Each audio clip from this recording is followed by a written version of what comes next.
सभापती महोदया, आधुनिक जगाला सामोरं जात असताना तरुणांना स्वतःच्या पायावर उभं केलं पाहिजे ही भूमिका असलेली ही लक्षवेधी आहे।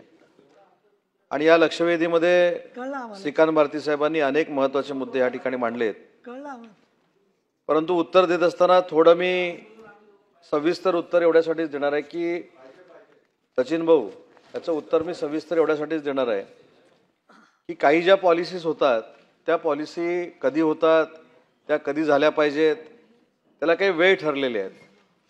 आणि हा जो प्रश्न आहे, ही जी लक्षवेधी आहे, ही थेट आयटीशी देखील संबंधित आहे। त्याच्यामुळे एक नक्की आहे की आपल्याला सगळ्यांना आनंद असला पाहिजे की 1998 सालामध्ये देशात पहिल्यांदा आयटी धोरण महाराष्ट्र सरकारनं स्वीकारलं, महाराष्ट्र शासनानं स्वीकारलं। पण 1998 नंतर दर 5 वर्षांना ही आयटी पॉलिसी जी आहे ही त्या 5 वर्षांनंतरचा अभ्यास करून रिन्यू केली गेली पाहिजे, अशा पद्धतीची भूमिका 1998 सालामध्ये घेतली गेली। म्हणून 2003 ला पुन्हा एकदा आयटी पॉलिसी झाली, 2009 ला पुन्हा एकदा आयटी पॉलिसी झाली। आणि ज्या आयटी पॉलिसीचा मी आवर्जून उल्लेख करतो, राजकारण म्हणून नाही, देवेंद्रजी फडणवीस साहेब राज्याचे मुख्यमंत्री 2015 ला असताना जी आयटी पॉलिसी झाली त्याच्यामुळे किती गुंतवणूक आली याचा देखील मी उल्लेख करणार आहे। पण ती 2015 ला पुन्हा एकदा आयटी पॉलिसी झाली आणि थेट त्याच्यानंतर 2023 ला आयटी पॉलिसी झाली। जी 2020 ला आयटी पॉलिसी वाही करणं गरजेचं होतं। ऐका ना, असेल ना, मी कुठं आयटी पॉलिसी करायला कोविडचा काय संबंध येतो? आपण ऑनलाईन जर त्यावेळी कॅबिनेट घेऊ शकत होतो भाई, त्यावेळी ऑनलाईन आपण जर कॅबिनेट नाही त्यावेळी भाईसाहेब आपण ज्येष्ठ आहात, आम्हाला सगळ्यांना ज्येष्ठ आहात, सिनियर आहात, तुम्हाला देखील माहिती आहे की जर देशात पहिल्यांदा कॅबिनेट ऑनलाईन होती तर आयटी पॉलिसी करणारी कमिटी देखील ऑनलाईन आपण जोडू शकत होतो आणि ती आयटी पॉलिसी करू शकत होतो। पण मला असं वाटतं की ते भाग्य माननीय एकनाथ शिंदे साहेबांच्या नशिबामध्ये होतं आणि ज्याचा उल्लेख आधुनिक जी काय आता आपण प्रणाली अवगत करणार आहोत ती पॉलिसी 2015 नंतर थेट 2023 ला ही पुन्हा एकदा माननीय एकनाथ शिंदे साहेब राज्याचे मुख्यमंत्री असताना आणि देवेंद्रजी उपमुख्यमंत्री असताना झाले। याचा मी आवर्जून उल्लेख का केला? कारण 2015 ला देवेंद्रजींनी जी पॉलिसी केलेली होती त्याचा परिणाम उद्योग जगतावर एवढा झाला की त्या धोरणाच्या कालावधीमध्ये 61,872 कोटीची गुंतवणूक आपल्याकडे आली। त्याच्यामधनं 1,47,000 कोटीची निर्यात झाली आणि त्याच्यातनं डायरेक्टली इनडायरेक्टली, कारण आयटी सेक्टरमधला जो रोजगार असतो हा आपल्याला दिसण्यात येत नाही, परंतु 24 लाख लोकांना डायरेक्टली आणि इनडायरेक्टली त्याच्यातनं रोजगार मिळाला। आणि जी 2023 ला आयटी पॉलिसी आली त्याच्यामध्ये आमचं उद्दिष्ट असं आहे की गुंतवणूक आम्ही 95,000 कोटी रुपयाची करणार आहोत, निर्यात आपण 10 लाख कोटीची करणार आहोत आणि सुमारे डायरेक्ट इनडायरेक्टली 35 लाख लोकांना रोजगार आपण उपलब्ध करून देणार आहोत। सन्मान्य सदस्य श्रीकांत छत्रे साहेबांनी सगळ्यात मोठा मुद्दा या ठिकाणी मांडला आहे तो म्हणजे एव्हीजीसीचा। त्याच्यामध्ये ॲनिमेशन, व्हिज्युअल इफेक्ट्स, गेमिंग आणि कॉमिक्स अशा पद्धतीची पॉलिसी असावी असं श्रीकांतजी तुमचं सगळं तरुणांच्या वतीनं, महाराष्ट्रातल्या तरुणांच्या वतीनं म्हणणं आहे। पण मी मुद्दाम सांगतो की 2023 ला जी आम्ही पॉलिसी केली, परत त्याचा उल्लेख करत नाही, जी 8-9 वर्षानंतर झाली, काही लोकांच्या कार्यबाहुल्यामुळे मध्ये ती होऊ शकली नाही, 5 वर्षानंतर करायची। भाऊ ऐका, ती मध्ये 3-3.5 वर्ष होऊ शकली नाही, तर त्याच्यामध्ये जे मी नक्की होतो, पण मी उद्योग मंत्री नव्हतो, मी उच्च व तंत्र शिक्षण विभागाचा मंत्री होतो आणि त्याच, ऐका ना भाऊ, मी उच्च व तंत्र शिक्षण विभागाचा मंत्री होतो। सभापती महोदया, ज्याचा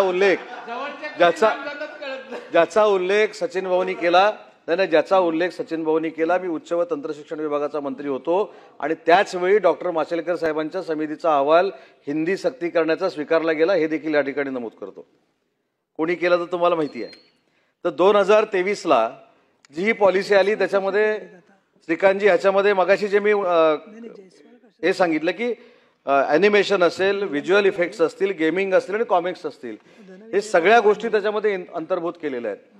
आणि त्याच्यामध्ये सगळ्यात महत्त्वाची गोष्ट की आता जी आपण नव्यानं पॉलिसी करतोय ज्याचा वेव्हचा उल्लेख आपण इथे केलात, त्या पॉलिसीमध्ये फक्त मराठीवर बोलून चालत नाही, मराठीवर राजकारण करून चालत नाही, हे समजणारं महायुतीचं सरकार असल्यामुळं या आधुनिक जगतामध्ये मराठीचे स्टुडिओ देखील असले पाहिजेत याचा अंतर्भाव देखील या पॉलिसीमध्ये आपण करतोय, जेणेकरून ज्या ठिकाणी गेमिंगचे बिझनेस सुरू होतील, ज्या ठिकाणी कॉमिक्सचे होतील, ज्या ठिकाणी व्हर्च्युअल इफेक्ट्सच्या माध्यमातून काही गोष्टी करायच्या असतील, तिथं त्याला देखील मराठी भाषेतल्या स्टुडिओना देखील भविष्यामध्ये आपण इन्सेंटिव्ह देण्याची पॉलिसी आपण आणतोय आणि त्याचं काम देखील अतिशय चांगल्या पद्धतीनं सुरू आहे. याच्यामध्ये उद्योन्मुख तंत्रज्ञान निधी म्हणून देखील आम्ही 300 कोटी रुपये राखीव ठेवलेला आहे. म्हणजे त्याच्यामध्ये मराठी असेल किंवा अन्य भाषा असतील, याच्यातनं नवीन तंत्रज्ञान घेऊन अशा पद्धतीनं जर काही करायचं असेल तर त्याच्यासाठी देखील श्रीकांतजी आपण अतिशय चांगल्या पद्धतीचं धोरण स्वीकारलेलं आहे. आणि अजून एक मुद्दा जो आपण या ठिकाणी मांडलात वेव्हचा, आणि तुम्ही असं म्हटलं की त्याच्यामध्ये काय काय नक्की आपण इन्क्लूड करणार आहोत. पहिली गोष्ट, देशाचे पंतप्रधान नरेंद्र मोदी साहेबांना मी मनापासून धन्यवाद देतो की हा वेव्हचा पहिला जो प्रोग्राम होता तो त्यांनी महाराष्ट्रामध्ये मुंबईमध्ये करण्याची संधी आम्हाला सगळ्यांनी मिळून दिली आणि त्याच्यामध्ये 8,000 कोटी रुपयाची इन्व्हेस्टमेंट झालेली आहे. मनोरंजनामध्ये 8,000 कोटीची इन्व्हेस्टमेंट झालेली आहे. त्याच्यामध्ये आपल्याला सगळ्यांना माहिती आहे की मनोरंजन क्षेत्र हे मुख्यमंत्री रोजगार निर्मिती योजनेमध्ये देखील नव्हतं. भाऊ, आपल्याला मुख्यमंत्री रोजगार निर्मिती योजना माहिती आहे, ज्याचं लिमिट हे 50 लाख होतं मॅन्युफॅक्चरिंगचं, ते आता आम्ही 1 कोटी रुपये केलेलं आहे. सर्व्हिस सेक्टरमध्ये 20 लाख होतं, ते आम्ही 30 लाख केलेलं आहे.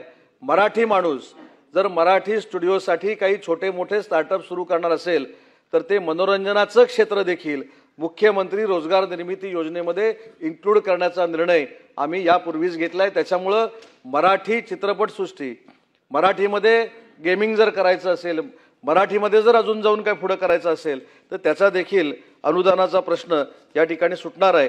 आणि आनंदाची बाब आहे की AVGCमध्ये देशाच्या 25% इन्व्हेस्टमेंट ही आपल्या महाराष्ट्रामध्ये होते. आता ही 50% नेण्यासाठी जो आमदार श्रीकांतजींनी या ठिकाणी मुद्दा मांडलाय ते येणाऱ्या पॉलिसीमध्ये तुमच्याशी चर्चा करून तुमच्याकडे अजून जे तज्ज्ञ आहेत त्यांना बरोबर घेऊन हा गेमिंग आणि कॉमिक्स जो बिझनेस आहे हा महाराष्ट्रामधला देशातला 1 नंबरचा कसा बनेल यासाठी आपण चांगल्या पॉलिसी करू. 2023ला जी पॉलिसी आली त्याच्यामध्ये डेटा सेंटर पण आलं आणि महाराष्ट्रातलं आणि देशातलं मला असं वाटतं की नवी मुंबई हे डेटा सेंटर हब बनायला आता वेळ लागणार नाही, अशा पद्धतीनं आमचा उद्योग विभाग काम करतोय. आणि म्हणून श्रीकांतजींना राज्याचा उद्योग मंत्री म्हणून मनापासून धन्यवाद देतो की पारंपरिक उद्योगधंदे तर आपण करतच असतो, तरुणांकडनं त्या अपेक्षा करतच असतो, पण आधुनिक जगाला सामोरं जात असताना गेमिंग सारखे उद्योग महाराष्ट्रामध्ये आले पाहिजेत यासाठी आपण जी लक्षवेधी केली त्याच्यामध्ये महाराष्ट्र शासन पूर्ण तुमच्या सोबत आहे.